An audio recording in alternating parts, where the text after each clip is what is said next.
Bien, amados hermanos, vamos ahora a comenzar una nueva sección. Días anteriores hemos venido estudiando acerca del libro de la carta de Hebreo. Ahora llegamos al momento en el cual vamos a estudiar un nuevo ciclo, el cual será la epístola a los Santiago.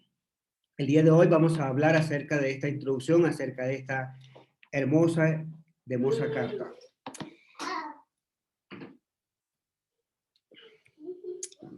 Disculpen un momento.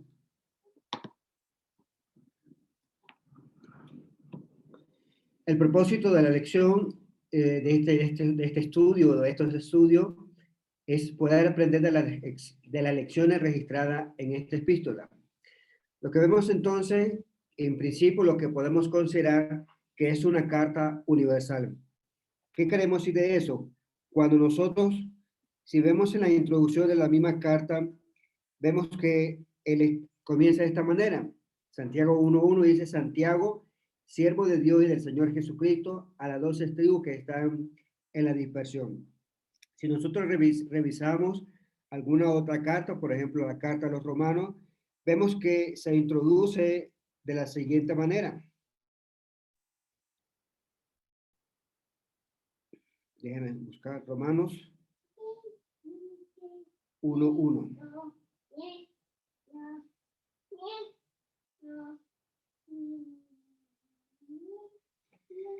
En Romanos 1.1 dice: Pablo, siervo de Jesucristo, llamado a ser apóstol, apartado para el evangelio de Jesucristo.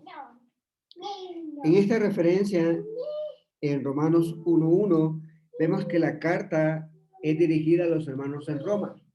Y aquí la identificación del versículo 1 se identifica de manera clara acerca de quién es el escritor, en el cual dice que es Pablo, llamado, dice, a ser apóstol. Son dos características que nosotros vemos. Uno, la carta está dirigida a Roma, por ende, ¿verdad?, lleva el título de Romanos. En el caso de Santiago, capítulo 1, el versículo 1, vemos que no es dirigida a un lugar específico. Por ende, ¿verdad?, la carta lleva el propio nombre del escritor, en el cual dice Santiago, siervo de Dios. Cuando decimos que es una carta universal, podemos inferir que no solamente estaba dirigida a una sola localidad, sino que estaba dirigido, o su contenido estaba dirigido a varias iglesias de ese entonces. Tanto así que es universal. Ahora podemos decir que su contenido sigue siendo válido para nosotros, como lo fue para los destinatarios de esta carta. También podemos decir de Santiago es que es una buena epístola, porque ella nos exhorta. Y a medida que nosotros vamos entrando en el estudio, vamos a ver temas muy esenciales como es la fe. Y ahí el asunto, cuando toca acerca de la fe, lo habla acerca de una manera práctica, no solamente de llegar a creer, sino dice que si tenemos fe, pero no tenemos obra, nos indica entonces que esa fe es muerta.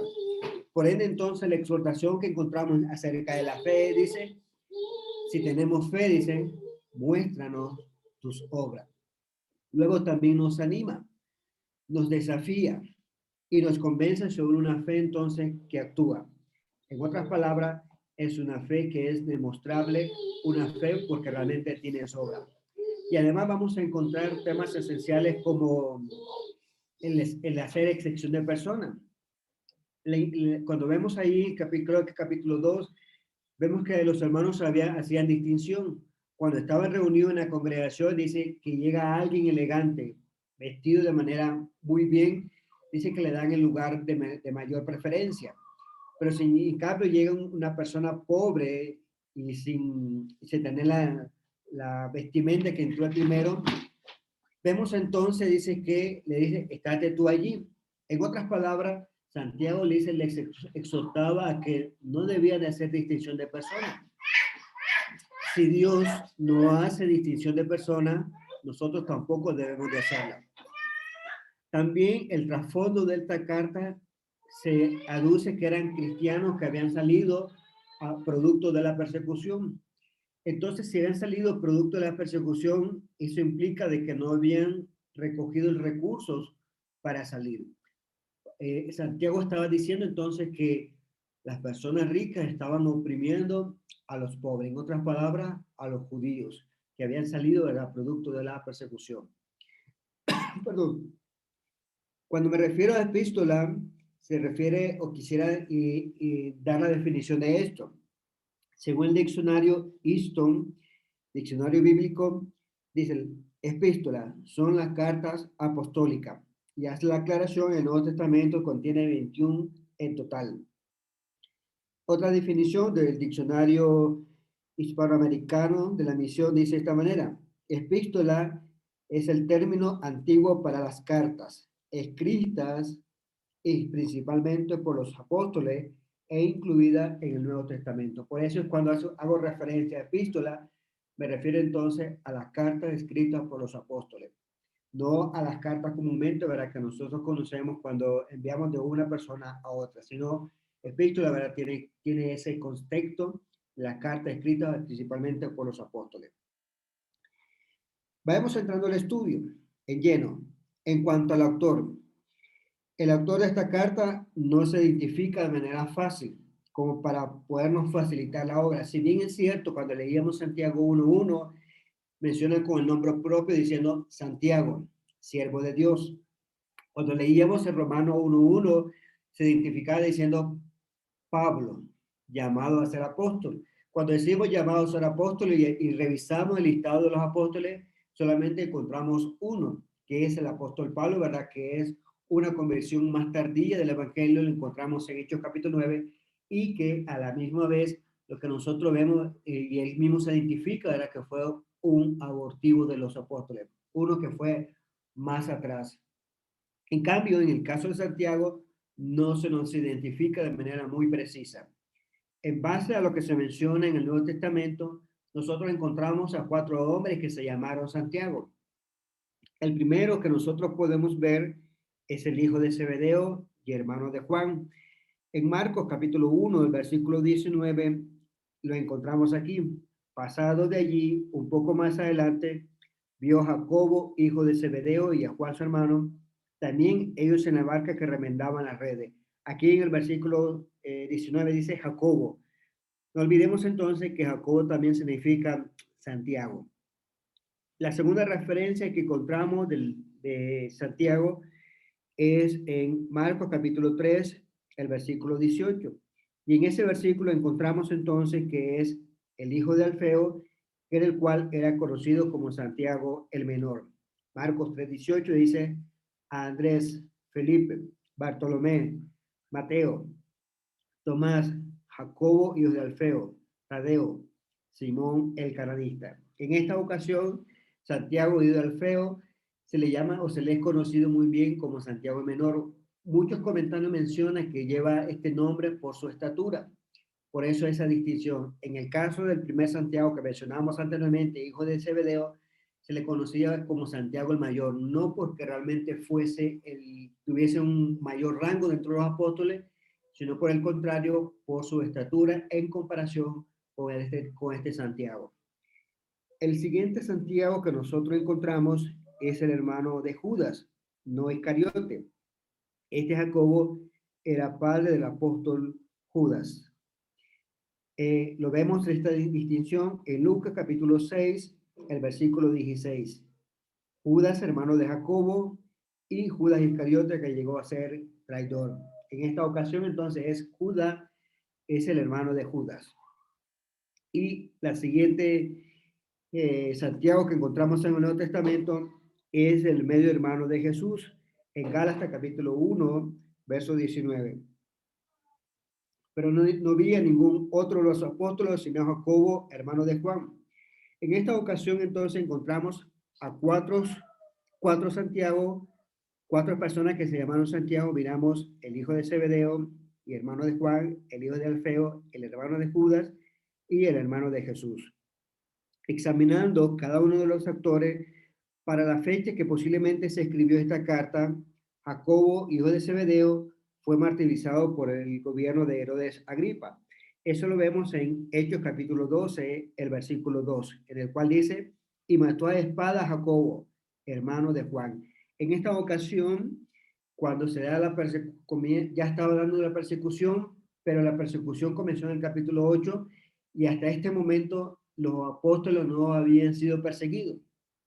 Es en el capítulo 12, de hecho, cuando se ve vislumbrar en el cual ya comienzan a perseguir a los apóstoles. En esta ocasión, Herodes Agripa mata a Jacobo, hermano de Juan, Jacobo o el Santiago mayor, y vemos también que en esa ocasión pues apresan a Pedro. Ahora, en este versículo, la muerte de Jacobo, la fecha estimada para la escritura fue después de este evento, lo cual descartábamos de primera instancia que este Jacobo fuese realmente el escritor. El segundo, en cuanto al segundo, Santiago, hijo de Alfeo, no hay evidencia en el cual fuese el escritor, aunque sí es cierto, era uno de los apóstoles, pero después de Hechos, capítulo 2, no encontramos ninguna referencia escrita acerca de este apóstol. En el caso del tercer Santiago, se descarta que este fuese el escritor. En cuanto al último Santiago, podemos decir que durante el ministerio de Jesús, Jacobo, como lo describe Juan, no creía en el ministerio de Jesús, no solamente Jacobo, sino sus hermanos. Eso es Juan capítulo 7, el versículo 5.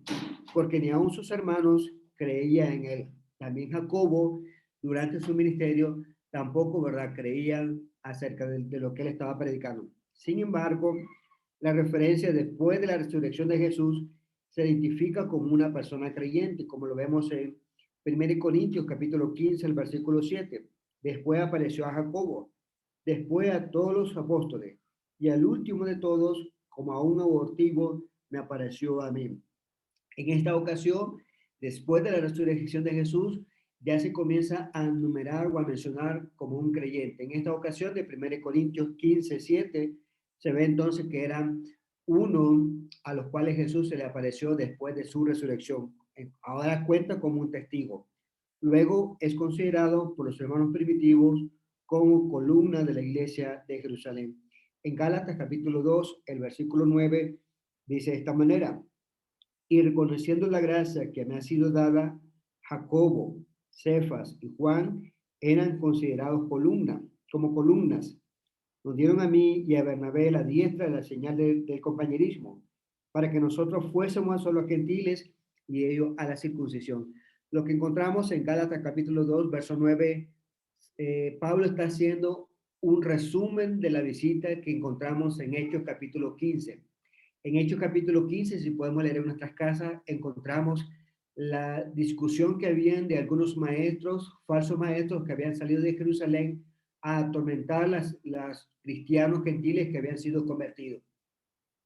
Lo que se ve en Gálatas 2:9 dice, haciendo un recordatorio de lo que sucedió en esa ocasión, y menciona a Jacobo como columna dentro de la iglesia.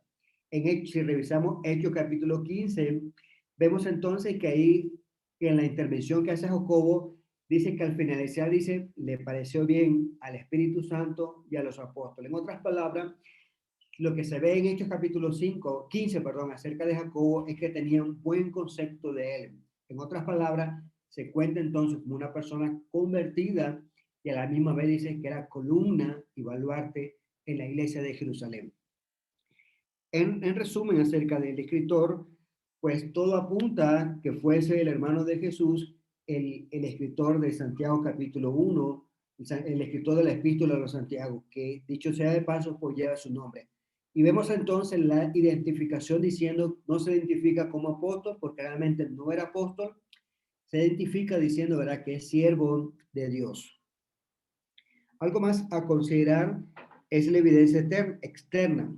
Cuando decimos evidencia externa, nos estamos haciendo referencia a, a escritores que fueron contemporáneos de ese momento. Eusebio, el historiador eclesiástico del siglo IV, cita a Egesipo, quien narra que Santiago acostumbraba a entrar solo en el templo y que se le podía encontrar arrodillado y orando por el perdón del pueblo, a tal punto que sus rodillas se le pusieron duras como la de un camello a causa de su constante adoración a Dios. Como líder de la iglesia de Jerusalén, Santiago se había ganado el respeto tanto de los cristianos como de los judíos. Entonces, en esta referencia apoya lo que venimos hablando acerca de la columna o el arte de la iglesia, y esta referencia externa fuera de la Biblia nos dice, ¿verdad?, que era un líder en Jerusalén y que había ganado el respeto tanto de los cristianos como de los judíos. Según la referencia también externa, sufrió martirio en el año 62 después de Cristo a mano de Albino, sucesor de Festo. Lo que vemos en Hechos capítulo 24, el versículo 27, en cuanto al sucesor de Festo. Pero al cabo de 2 años recibió Félix por sucesor a Porcio Festo. Y queriendo Félix congraciarse con los judíos, dejó preso a Pablo, perdón. El siguiente punto que podemos encontrar es los destinatarios. En Santiago 1.1 dice, a las 12 tribus que están en la dispersión, salud. Este saludo es similar a lo que encontramos en la primera carta de Pedro, capítulo 1, verso 1, en el cual dice de esta manera, Pedro, apóstol de Jesucristo, a los expatriados de la dispersión en el Ponto, Galacia, Capadocia, Asia y Bitinia. En esta ocasión, encontramos entonces que se identifica que la carta del apóstol Pedro es una carta también universal, porque se dirige a diferentes localidades con un mismo contenido para todas ellas. En la primera carta de Pedro 2, capítulo 9, versículo 10, dice de esta manera, mas vosotros sois linaje escogido, real sacerdocio, nación santa, pueblo adquirido por Dios, para que anunciéis la virtud de aquel que os llamó de las tinieblas a la luz admirable. Vosotros que en otro tiempo no eras pueblo, pero ahora sois pueblo de Dios, que en otro tiempo no habíais alcanzado misericordia, pero ahora habéis alcanzado misericordia. Entonces, los recipientes de esta carta de Santiago eran judíos, como se nota en la manera de llamarse a su sitio de reunión, lo que vemos en Santiago 2.2, en la cual menciona sinagoga. Pero aunque en nuestras versiones se traduce como congregación, en el texto original en griego utiliza la palabra sinagoga. Pero no eran judíos sin converso, porque si vemos en Santiago 5.16, hace referencia, ¿verdad?, que debía de llamar a los ancianos. En otras palabras, eran judíos que se estaban reuniendo y que a la misma vez pues eran parte de la iglesia. Hablando un poco acerca de la fecha, esta carta fue escrita desde Jerusalén porque en cierto sentido era la base de operaciones que tenía Santiago. Y muchos comentaristas mencionan que esta carta fue escrita antes de escribirse Hechos capítulo 15. ¿Por qué decimos esto? Porque si hubiese sido escrita después de Hechos capítulo 15, Santiago hubiese incluido las recomendaciones que da en Hechos capítulo 5 acerca de maestros falsos que andaban diciendo que era necesario que los gentiles se circuncidaran para poder alcanzar la salvación.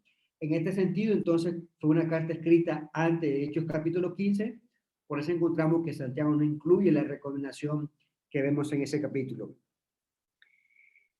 Respecto a la fecha de haber sido escrita, hay comentarios que abogan con fechas tempranas como a mediados de los 40 del siglo I. Creen que fue escrita antes del llamado concilio, que hablábamos acerca de Hechos capítulo 15, que fue en el año 52 después de Jesucristo. Porque Santiago no trata la cuestión judaizante como ninguna cuestión otra acerca de la hermandad. Por ese sentido, ¿verdad?, se dice y se concluye, ¿verdad?, que esta carta fue escrita antes de Hechos capítulo 15 a mediados de los años 40. La fecha aproximada que menciona es 42 después de Jesucristo. En cuanto al propósito y estilo de esta carta, vamos a encontrar que su estilo tiene sustancia de autoridad de los profetas. Y en cuanto a referencia a su estilo, se compara mucho acerca de lo que nosotros encontramos en los Salmos. Cuando revisemos Santiago 1.18, cuando hacemos referencia, cuando lleguemos ahí, cuando se nos habla para que seamos primicia de su criatura, hace referencia más o menos de lo que se viene hablando en Levítico capítulo 23, el versículo 10, en el cual al finalizar dice el versículo 23, 10 de Levítico, diciendo de esta manera, y traeréis, la parte final del versículo, y traeréis al sacerdote una gavilla por primicia de los primeros frutos de vuestra siega. Entonces, cuando hace referencia en Santiago 1:18 diciendo que seamos primicias de su escritura, hace referencia a las mismas primicias que encontramos en 23:10, en el cual es lo mejor que el pueblo tenía que ofrecer. El otro estilo u otra comparación habla acerca de la sinagoga o la congregación. Como le decíamos anteriormente, en nuestra versión mención se traduce porque si en vuestra congregación, en nuestra versión española, pues se traduce de esa manera, congregación, pero en el griego hace referencia a sinagoga. Otro estilo que se ve aquí es hablando acerca de Abraham, en el cual se menciona como Abraham nuestro padre. En Santiago capítulo 2, el versículo 21, dice de esta manera, ¿no fue justificado por las obras Abraham nuestro padre cuando ofreció a sus hijos Isaac sobre el altar? Aquí la referencia, ¿verdad?, que vemos es Santiago hablando acerca de Abraham y anunciando y diciendo que es nuestro padre. Y de igual manera los destinatarios se identificaban con esta expresión en la cual decían que que Abraham era su propio padre.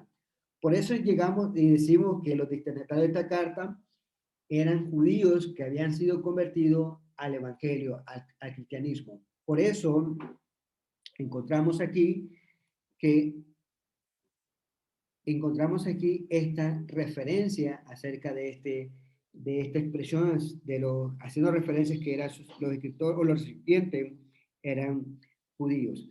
La otra referencia que encontramos aquí es Gehenna o infierno. En Gálatas, Santiago capítulo 3, el verso 6 dice, y la lengua es un fuego, un mundo de maldad. La lengua es transpuesta entre los miembros y contamina todo el cuerpo e inflama la rueda de la creación y ella misma es inflamada por el infierno. Esta misma referencia muy comúnmente es usada por los judíos. Y dicho sea de paso, también Santiago al escribirle a los mismos destinatarios judíos con ese propósito de alertar acerca del peligro que había de la lengua, cuando ya lleguemos al capítulo 3 podemos examinar esta excelente lección que encontramos acerca de este miembro. Santiago capítulo 5, el verso 4, la otra referencia que nosotros encontramos, Santiago 3:6 dice, perdón, Santiago 5:4.